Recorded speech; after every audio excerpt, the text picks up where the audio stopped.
Hi everyone, I'm Nicola from Elimee Designs and welcome back for another episode of our video blog. I have little Miss Cutie Patootie here with me again today because I just haven't had a child-free opportunity to film this, so why not bring her along? You get to see her cute little face as well as my mix. So, since last month it has been crazy. I mean, we crowned a new king, my eldest had a birthday, I finally got a haircut since I gave birth. Yes, that shouldn't be the big celebration that I feel that it is, but it is. You know, making yourself feel a little bit better on the outside as well as the inside. And I have completed just today my first ever commission, and I'm about to start a second. So before we jump into things today, I just wanted to remind people, if I hold this up here, whoop, that the Plants with Yarn Cal has started. So it's starting today as I'm recording, so I'm releasing this video tomorrow, so it started yesterday. This cal consists of 12 blocks. Here's my block, which is my Chinese evergreen. Will come out I think on the 21st of June. So 3 blocks are being released every week on a Monday, Wednesday and Friday by Juniper and Oaks, sort of over on her blog. Obviously it'll then take you to whichever designer has designed that particular block that day. It's all done in corner to corner stitch, bit of colour changing. She has gone with the half double crochet version of the corner to corner stitch. If you need any help with the corner to corner stitch or changing colours, I do have some tutorials on YouTube that you'll find helpful. And all of the patterns, there's a free version on the blog. There is a paid ebook version if you prefer written instructions, but you can crochet along for free. So do comment below if you're going to be joining us for the crochet along, because I can't wait to see all of the blankets that people are making. If you want to see if you'd like to see a preview of what your finished blanket will look like, then either sign up to my newsletter or head over to my Instagram page, and there's a picture that marks the start of the cal. So good luck with your cal. Moving on to finished objects. So with the coronation, I figured last minute that I should do a coronation-inspired project. And as it was a very last minute decision, I had to do something fairly small, but I did go for the red, white and blue theme. And so I made a little scraptacular basket. So believe it or not, this is the small version. Sorry, it's been a bit squashed. I had my daughter's rainbow badges in it earlier.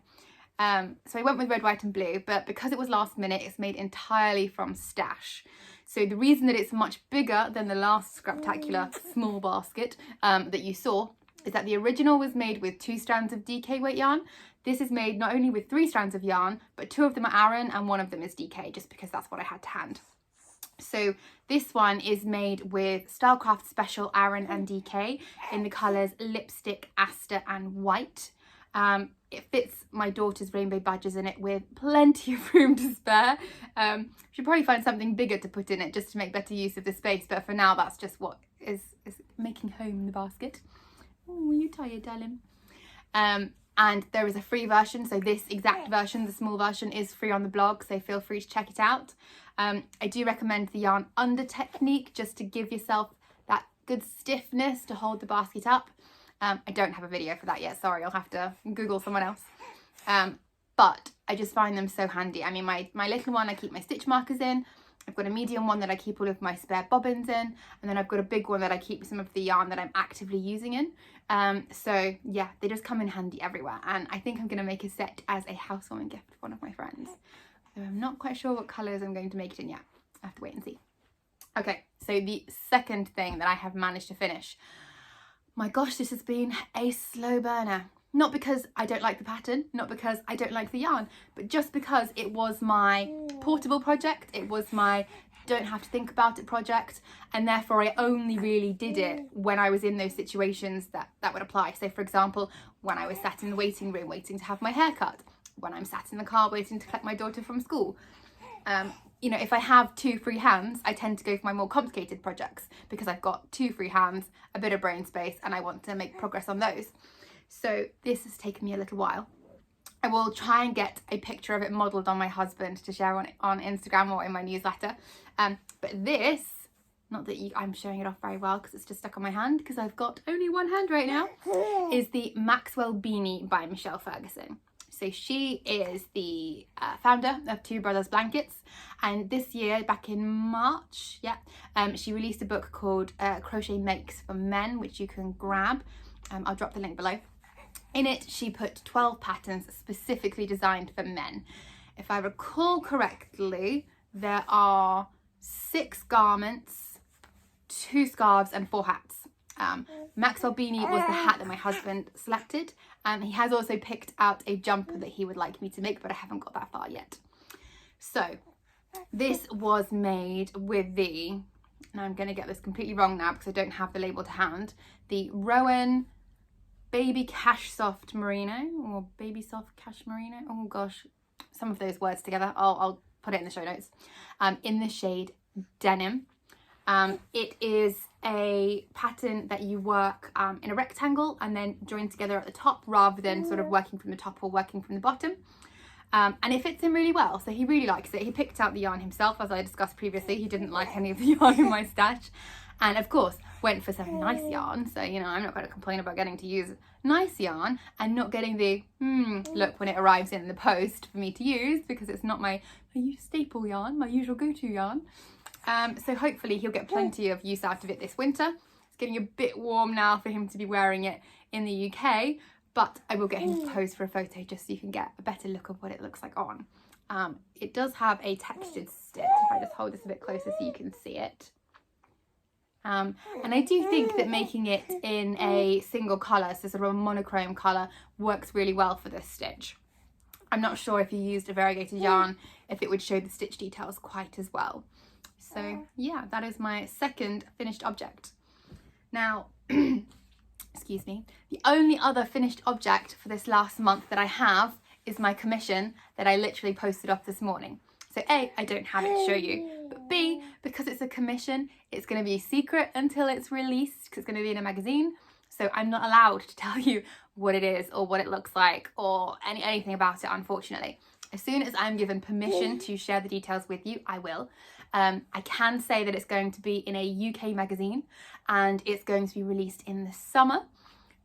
So yeah, keep your ears open for more details on that. I will let you know in my newsletter and on social media once I am allowed to share it. Fingers crossed that's not too far in the future. If not, then I guess you'll have to wait until the release date. My second commission, which, gosh, I only signed the contract on Saturday, I think, after umming and ahhing for a few days as to whether I thought I could pull it off by the deadline. And it's going, oh gosh, I really want to share all the details with you, but I'm not allowed. Again, different magazine, but they have these confidentiality clauses that mean that you can't share lots of information about the project. So I will say that it's going to be released in a winter edition of a magazine. Gosh, I don't know if I can share anything else about it. It's going to be a kind of pattern that I haven't released myself before, if that gives you a bit of a clue. It's using yarn I've never used before, so a yarn brand that I've never used. Not in what I would class as my typical colour palette, but let's face it, do I really have a typical colour palette? I mean, I do pastels, I do bright colours, I do neutrals. Yeah, I'm not sure I can really say that it's outside of my colour palette, given that I don't really have a really specific one, but it wasn't the colour that I envisaged it in when I submitted my proposal. So they gave a mood board with a particular colour palette in, and I said, I've made my swatch in this colour just because that's what I had lying around and I could make it in time, but this is the colour I envisaged it in. And when they sent me the contract with the specific yarn on, I was like, oh, quickly, let's have a look and see what that is. And it's completely opposite to what I was expecting, given the mood board that they provided. Are you okay, darling? Are you okay? Do you want to say hello to everyone? Do you want to say hi? No, you don't want to look at the camera. You're just going to give a little smile. Don't worry. Just because I've got you, Day, darling, I'm going to be super quick, okay? I'm not going to hang around too much.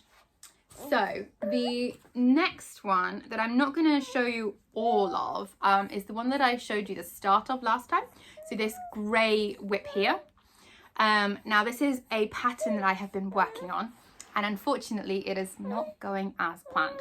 So the sample that I showed you last time in this hint of silver from Stylecraft Special DK, I did the first little square that I showed you using double crochets. It did not look right. I was about 10 rows in when I realised that double crochet just was not going to work for this pattern.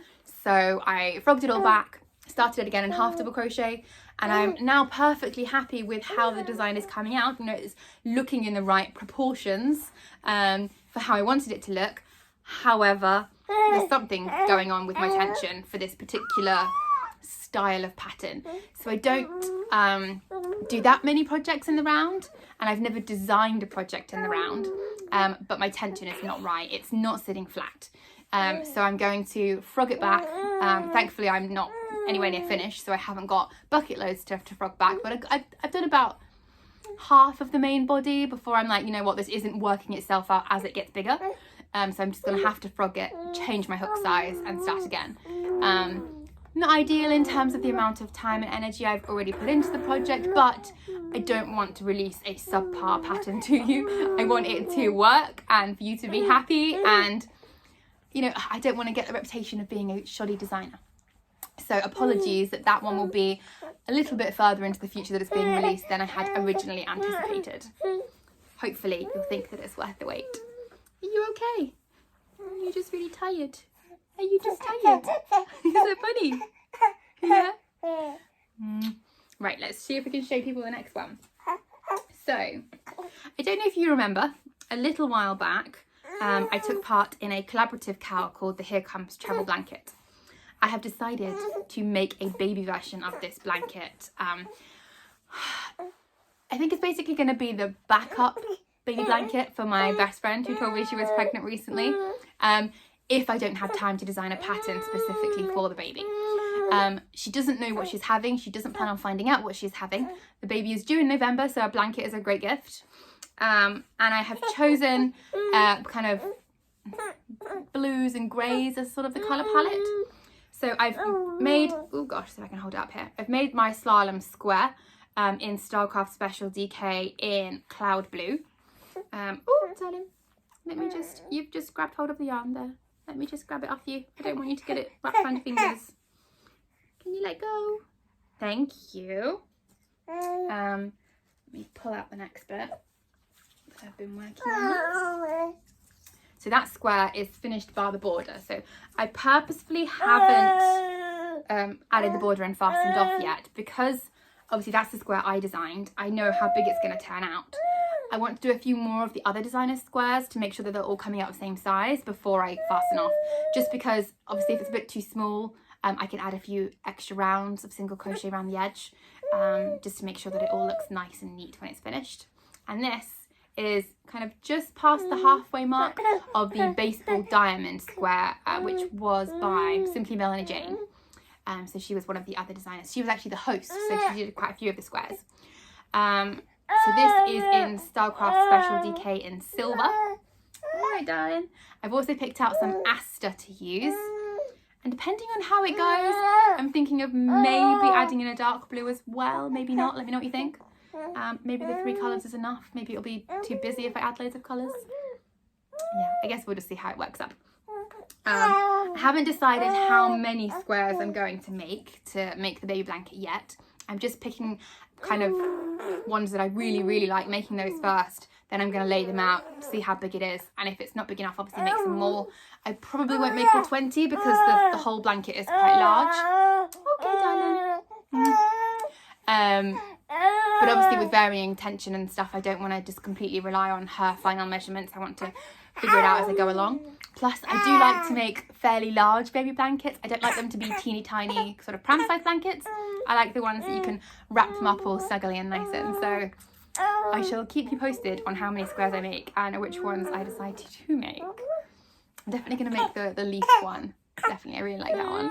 And I will probably avoid like the Easter basket and the cross one, just because it's not an Easter blanket. Okay. Nearly done. So there was one last thing that I wanted to share with you. Hopefully she'll not get too upset. I won a prize. So I entered a giveaway on Instagram, as you may already know from previous episodes. Oh, darling. I'm definitely not loaded, So I can't afford to buy lots of gorgeous hand-dyed yarns from, you know, indie dyers and things like that. I have won a few skeins of really gorgeous yarn historically. So I do enter giveaways when I see them to try and win some more, to make some beautiful makes basically. So this wasn't a skein of yarn that I won. It was actually a jumper that a dyer had made. Now the jumper isn't going to fit me, but I'm hoping that you will help me come up with some ideas of what to do with it. Because when I saw the yarn that she'd made it from, I was just like, oh my god, it's gorgeous. I mean, I follow her on Instagram and she makes really gorgeous yarn, really, really gorgeous. She is very bold in her colour palette, which, yeah, it's just lovely. She's a big fan of rainbow colours. So the dyer is called At the Discreet Unicorn. And if I just take it out of the packet that she sent it in. Apologies if I can't hold this up very well because of the little madam. And this is the jumper that I won. So it was this really bold, kind of variegated, rainbow coloured yarn at the top that I loved the most. That's what made me enter. I'm not a huge fan of sequins, I'm not going to lie. As we all know, purple is my favourite colour. And this like neon pink is just stunning. So yeah, I feel bad because obviously she's taken the time and the energy to knit this beautiful garment. But it's not going to fit me because, you know, postpartum baby body has not bounced back. Does it ever bounce back after you've had more than one? So feel free to give me suggestions on what I should do with it next. And, oh, have I just misplaced it? She also sent me something else in the packet, which I've knocked onto the floor, which are these. Now, I'm going to guess, because I'm very new to knitting, that these are needle stoppers. Please tell me if I'm right or wrong, because I am completely guessing. I just, gosh, she's put it on one of her business cards. You can't really see the whole yellow logo, but you can see there's a unicorn on there. And there are her details on the back. And I really love her tagline, hand-dyed yarns with a sprinkling of magic. Who wouldn't love the sound of that? I mean, and by the looks of it, it looks like she's a UK dyer. So I am so grateful to have won it. I just need to decide what to do with it. And I should say, according to the original post, it's made with 2 yarns held together. So it's made with BFL and it's made with Kid Silk Mohair Lace, I think she said. Yeah. Hold on, let me just turn my computer back on to double check. Kid Silk Mohair Lace. So I don't even know if it is usable in any other fashion, or whether I will just have to wear it with pride even though it doesn't fit my dimensions quite right. But yeah, let me know what you think I should do with it. And this one is very tired and getting very fussy, so I shall leave it there. Happy crocheting until next time.